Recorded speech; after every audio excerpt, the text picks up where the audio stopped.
organize, but also to reflect, discern, mabalandong kitagdaghang anawa, and develop stronger catechetical programs that will respond to the growing needs of our respective parish, most especially sa itong mga respective JKKs in our community. So this workshop is a valuable opportunity for us to assess our present catechetical vision, identify areas for growth, and prayerfully design meaningful ways to strengthen faith formation among children, youth, families, and all members of our respective parishes. In this gathering, may we remember that catechetical development is not merely about strategies, about programs or activities.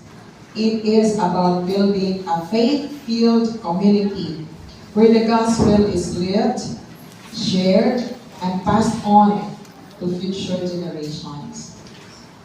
So as catechists, we're not only teachers of doctrine, but also witnesses of faith, hope, and love. So our ministry is a noble calling that invites us to share Christ through our words that comes out sa atong mga bamba, ang ato ang mga bungakon nga mga action o ato ang mismong mga panag-ingnan or example.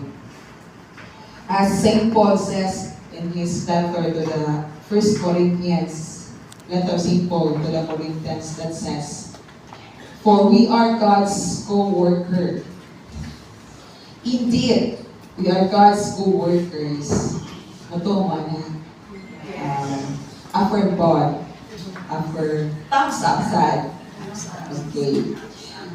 Co-workers in nurturing the seeds of faith within our parish through collaboration, prayer, creativity, hindi pa natawag sa talagang kitang talents, and openness to the guidance of the Holy Spirit and catechetical plans.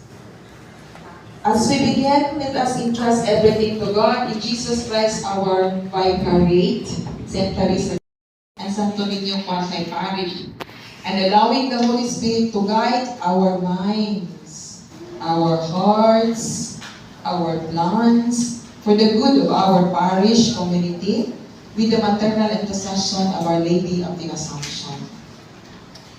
May this parish catechetical development planning asa itong agla sa Teresa. Kapili mo nito.